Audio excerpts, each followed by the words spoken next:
Somebody wanted me to talk about Avalon. They were asking specifically about the VT 737. And I remember in 1997, I was over at Medley. I was just starting their Planet Medley, the pro audio department for them. I had just left DigiDesign. And this was a product that was just getting introduced. And I checked it out, and it looked interesting as a channel strip. You know, the mic pre, compressor EQ, all in one, and you could switch the order of. I'm pretty sure, yeah, you could switch the order of the EQ and the compressor, but it was built like a tank, and it really looked great. They sounded okay, but they sold like hotcakes. So we sold a ton of those things, and it was designed by this Australian guy. He's Greek Australian, big burly guy, and he just hated the world. Dealing with him, he was always angry. But I became a dealer for Avalon when that became available. I talked to him, and it was something like an $18,000 buy-in, and I bought a little everything. I got the 2055, the 2077. I got the 2022. The 2022 mic pre's are fantastic. Those mic pre's. Then we got the U5s, the direct boxes.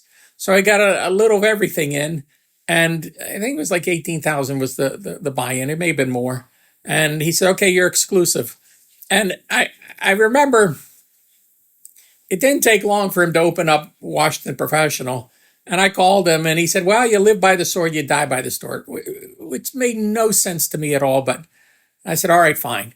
So we got them in, and the VT 737s, they came out with all kind of variations. I think they had the purple knobs first, and then they had the aluminum knobs or the stainless steel knobs, and then they came out with I think it was the Mercenary edition, and they were all different variations of the same thing, and I don't think there was much of a difference between all of them, but they sold very well. They were priced at the right price point, and what this guy did is he made the housings just built like tanks.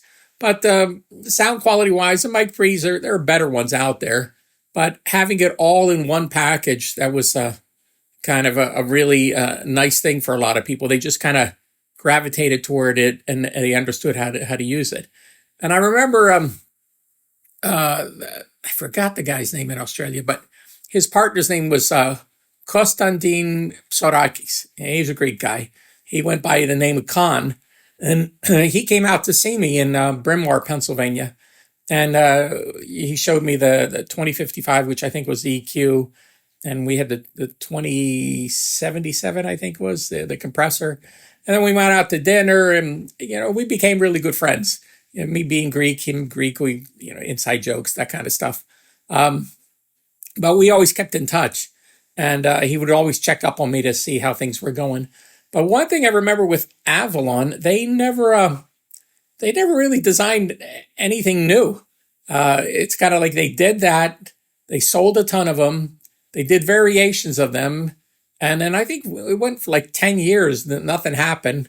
And then they came out with like black versions of their, U5s with blue lights in them. And then I think they got rid of all sales in the United States. And they just had a repair center, and you couldn't call them. You had to email them and send your stuff out there to get repaired. And it just like slowly, the guy who did all the design work, and he, like I said, brilliant designer, he wasn't designing anymore. And I think there were some other external problems going on that he had to resolve. But I mean, come on, it was, I think we're talking about 20, 30 years now, and he hasn't designed anything new, and they still sell. But if you need them repaired, it's a little bit of a pain. But the one side note about this, Khan, he knew I was good friends with Walter Becker, and I told him I was going up to Walter's house, and he said, "Tell Walter if they're coming through Australia, we got to go out and get some Greek food." And I was like, "Okay." And a lot of people tell me to say things to celebrities, and I kind of weigh it out if it's worth saying. But we were I was up at Walter's apartment, and it was quiet. And I said, Khan told me that if you guys are going through Australia, look him up because he wants to go out to dinner with you with Greek food. And Walter's face just lit up. He's like, oh, tell Khan I'm there. Tell him we're going out there. And he says, I'll go to Australia just for the food. He said, tell him, yeah, we're going to do it. So evidently they knew each other. So it was kind of an interesting thing. But Khan was always involved with all kind of pro audio stuff out in Australia. So that's my involvement with Avalon. I don't know where you buy them now. I guess you can get them from Sweetwater. But if you need repair work, just be careful. Like the older stuff is really, really nice. The 2055s, the 77s, the 2022s. I love that Mike Bree. That was really nice. But there you go. That's what I know about Avalon.